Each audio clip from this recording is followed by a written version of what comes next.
नमस्कार प्यारे बच्चों। Now our next topic is universal indicator.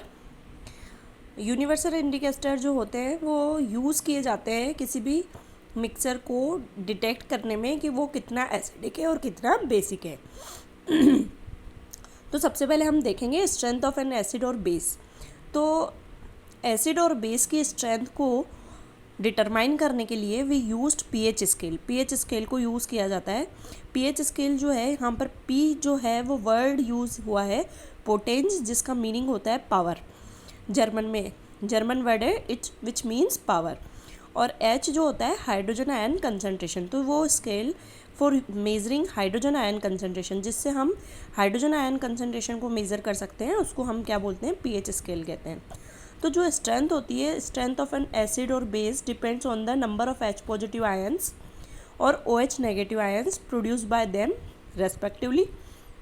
Larger the number of H positive ion produced by N acid, stronger is the acid. Similarly larger the number of OH ion produced by A base, stronger is the base. हम देखते हैं ये pH scale जो होती है वो बच्चों कुछ इस तरीके से होती है, जिसमें आप देख सकते हैं जो इसकी रेंज होती है वो होती है 0 to 14, और जो जहाँ पर 7 लिखा हुआ है वो होता है न्यूट्रल। तो जो 7 वाला होगा, यदि किसी की पीएच 7 आएगी, it means it is our neutral solution. अब देखो बच्चों, यहाँ तुम्हें लिखा हुआ एसिडिक नेचर इंक्रीजेज। 7 से धीरे धीरे जैसे हम कम जाएंगे, या ऐसे भी बोल सकते हैं 0 1 2 3 4 5 6 7। तो 7 से जब हम डिक्रीज़ होंगे 7 to 1, तो उस तरफ क्या होगी, एसिडिक नेचर बहुत ज़्यादा उसकी इंक्रीज़ होगी। और बेसिक नेचर कब इंक्रीज़ होगी, जब हम 7 से इंक्रीजिंग ऑर्डर फॉलो करेंगे। जैसे 7 के बाद 8 9 10, तो जो मोर बेसिक सॉल्यूशन होगा उसकी पीएच वैल्यू कितनी आएगी, 14। पर जो मोर एसिडिक सॉल्यूशन होगा उसकी कितनी आएगी, 0 या 1। ठीक है, 1 आएगी। तो इस तरीके से यहाँ पर इंडिकेट किया हुआ है कि pH greater than 7 solution is basic, pH is equal to 7 solution is neutral, if pH less than 7 solution is acidic। तो इस तरीके से हम क्या कर सकते हैं, किसी भी चीज़ की pH को डिटरमाइन कर सकते हैं। और जो प्योर वाटर होता है वो न्यूट्रल होता है, वो 7 पे pH शो करता है। क्यों करता है, because it does not consist any free ions, उसके पास कोई भी फ्री आयंस नहीं होते हैं। तो due to the absence of free ions water is a neutral. ठीक है, तो बच्चों एक जनरल इंट्रोडक्शन था कि पीएच स्केल क्या होती है। अब हम देखते हैं कि एवरीडे लाइफ में what is the importance of pH value. तो जो प्लांट्स और एनिमल्स होते हैं, they are very sensitive to pH value. जैसे जो हमारा, आपको पता है, सबसे पहले यदि हम बात करें कि जो सॉइल है, सॉइल में हमारे प्लांट ग्रोथ करते हैं। अब यदि सॉइल बहुत ज़्यादा एसिडिक होगी या बहुत ज़्यादा बेसिक होगी तो हेल्दी प्लांट ग्रोथ नहीं हो पाएगी। ठीक है, तो जो लिविंग ऑर्गेनिज्म होते हैं, जो सर्वाइव कर पाते हैं, उनकी भी रेंज क्या होती है, उनकी रेंज होती है 7 to 7.8। तो यदि एसिड रेन हुई और जो जिसमें वाटर जो होता है, यदि वो 5.6 हो जाता है एसिड रेन में, मतलब यदि ऐसी रेन जिसमें एसिडिक कंटेंट जो है, ठीक है, वो बिलो द 5.6 होते हैं, तो उसको हम एसिड रेन कहते हैं। और जब ये एसिड रेन फ्लो होती है और रिवर में आ जाती है, तो ये वहाँ पर पहुँच के क्या करती है, रिवर्स की या जितने भी पॉन्ड्स हैं उनकी जो पीएच वैल्यू को है और ज़्यादा डिक्रीज़ कर देती है। ठीक है, तो पीएच वैल्यू डिक्रीज़ हो गई, मतलब जो वाटर है वो बहुत ज़्यादा एसिडिक हो जाता है। तो वाटर जब एसिडिक हो जाएगा तो वहाँ पर जो एनिमल्स हैं, एक्वेटिक एनिमल्स, वो प्रॉपरली सर्वाइव नहीं कर पाएंगे। तो ये हार्मफुल हो जाती है एक्वेटिक एनिमल्स के लिए। इसी तरीके से जो प्लांट्स होते हैं बच्चों, प्लांट्स भी एक डेफिनेट पीएच पर ही क्या करते हैं, ग्रो करते हैं। यदि प्लांट्स, सॉइल की जो प्लांट्स हैं, जो सॉइल है उसकी जो पीएच होती है वो भी क्या होती है, एक स्पेसिफिक होती है।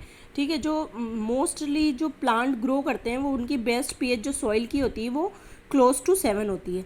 अब सॉइल यदि बहुत ज़्यादा एसिडिक हो गई या बहुत ज़्यादा बेसिक हो गई तो इट प्लांट्स ग्रो बैडली और डू नॉट ग्रो, तो प्लांट्स ग्रो नहीं कर पाएंगे। ठीक है, तो द एसिडिक जो सॉइल होती है उसमें कई बार ये देखा गया है कि उसकी पीएच वैल्यू 4 तक हो जाती है, और बेसिक सॉइल जो होती है उसकी 8.3 तक हो जाती है। तो ये जब सॉइल की पीएच चेंज हो जाएगी तो वहाँ पर प्लांट अच्छी तरह से ग्रो नहीं कर पाएगा। तो इसके लिए पहले सॉइल को टेस्ट किया जाता है लेबोरेटरीज में कि किसी भी जगह की फील्ड की सॉइल कैसी है। फिर उसके बाद यदि बहुत ज़्यादा एसिडिक होती है बच्चों, तो वहाँ पर उसमें मटेरियल लाइक क्विक लाइम या स्लैग्ड लाइम और कैल्शियम कार्बोनेट इसको यूज़ किया जाता है यदि बहुत ज़्यादा एसिडिक है तो। क्यों? क्योंकि जो सारे सब्सटेंस मैं बता रही हूँ ये क्या होते हैं, ये होते हैं बेसिक। तो ये क्या करेंगे, ये न्यूट्रलाइज कर देंगे वहाँ की सॉइल को। इसी तरीके से जो पीएच होता है हमारे डाइजेस्टिव सिस्टम के लिए भी बहुत इंपॉर्टेंट होता है। यदि हमारे पीएच, हमारी जो बॉडी होती है, हमारी बॉडी में आपको पता है स्टोमक जो होता है, स्टोमक डाइल्यूट HCl को प्रोड्यूस करता है।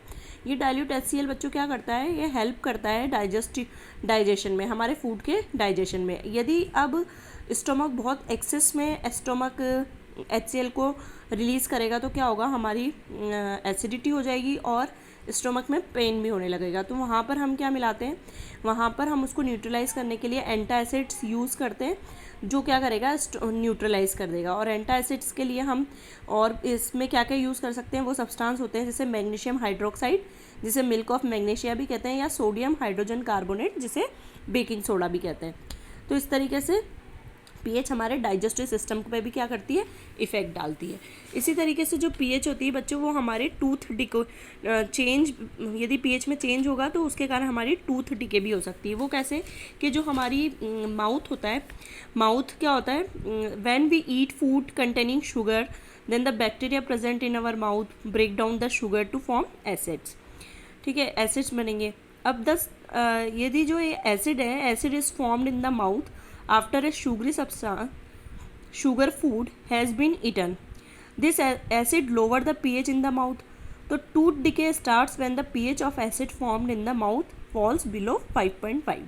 यदि हमारे टूथ में एसिड का फॉर्मेशन हो गया और इसकी एसिड की जो वैल्यू है ये 5.5 के बिलो तक आ जाती है, तो क्या होने लग जाता है, हमारा जो टूथ है वो डिके होने लग जाते हैं। और जबकि जो हमारे टूथ हैं किससे मिलके बनते हैं, ये बनते हैं hardest substance which is enamel. तो ये इतनी ज़्यादा एसिडिक वैल्यू होती है कि हार्डेस्ट सब्सटेंस को भी क्या कर देती है, डिके कर देती है। तो जो बेस्ट वे है टू प्रिवेंट टूथ डिके वो है is we have to clean the mouth thoroughly after eating food. हमें माउथ को अच्छी तरह वॉश करना चाहिए जब भी हम कुछ खाते हैं उसके बाद।